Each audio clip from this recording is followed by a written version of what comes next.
রাজধানী ঢাকার সাদেক খান কৃষি মার্কেট থেকে সরাসরি আমি রয়েছি সাব্বির খান এবং আজকের বাজারে পেঁয়াজ রসুন আলুর পাইকারি বাজার তালিকা জানিয়ে দেওয়ার জন্য প্রিয় দর্শক নতুন সংবাদে সবাইকে স্বাগতম জানিয়ে আজকের আপডেট শুরু করছি এবং মার্কেটে কিন্তু আজকেও কিন্তু বাজার কিছুটা পরিমাণ পরিবর্তন দিকে দেখা যাচ্ছে এবং আলুর বাজার গত 2 দিন ধরে কিন্তু পরিবর্তন রয়েছে সে একইভাবে এবং আগের থেকে কিছুটা পরিমাণ শুল্ক বেড়ে এখন সেই আগের জায়গায় রয়েছে দেখেন এগুলো কিন্তু আলু এবং আজকের বাজারে এই লাল সাদা আলু মার্কেটে কত করে বেচা বিক্রি রয়েছে, রসুন কত করে বেচা বিক্রি রয়েছে এবং কৃষকের বিষয়ে যদি কথা বলি, যখন 40 টাকা থেকে 50 টাকা বাজার ছিল, সরি 40 টাকা থেকে যখন 35 টাকা বাজার ছিল তখন কৃষক 50 টাকা পেঁয়াজ দাবি করেছে, তখন কৃষক 50 টাকা দাম এখন পাচ্ছে, 50 টাকা পেয়েও এখন 60-65 টাকা,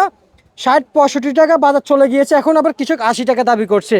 কৃষক ভাইয়েরা আপনারা ন্যায্য যে চাচ্ছেন সেটা আপনারা পেয়েছেন, এখন তো একটু থামেন। আপনারা যা মিডিয়ার সামনে যে আমি দেখেছি বিভিন্ন গণমাধ্যমে আপনারা বলেছেন যে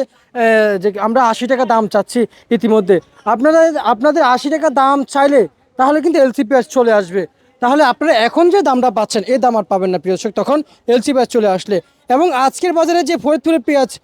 বেচা বিক্রি রয়েছে, এখানে কিন্তু 62 টাকা থেকে 65-66, সর্বোচ্চ কিন্তু 68 করে আজকে বেচা বিক্রি চলছে, যেটা মোটা হাইব্রিড সহকারে ছোট দানার পেঁয়াজ যেগুলো রয়েছে। পাবনার পেঁয়াজ আজকের ভাড়া সর্বোচ্চ 70 টাকা থেকে 71 টাকা, সর্বনিম্ন আজকে 68 টাকা কেজি দরে বেচা বিক্রি রয়েছে। রসুন আজকে সর্বোচ্চ যেটা ভোট রসুন একবার ফুলি ফ্রেশ সেটা মার্কেটে বেচা বিক্রি চলছে 80, এবং সর্বনিম্ন মার্কেটে বেচা বিক্রি রয়েছে 65 টাকা থেকে 68 টাকা, মাঝামাঝি 70 টাকা থেকে 75 টাকা কেজি দরে বর্তমান মার্কেটে বেচা বিক্রি চলছে প্রিয় দর্শক। এবং আলু আজকের বাজারে প্রতি কেজি পাইকারি দর সর্বোচ্চ ঢাকার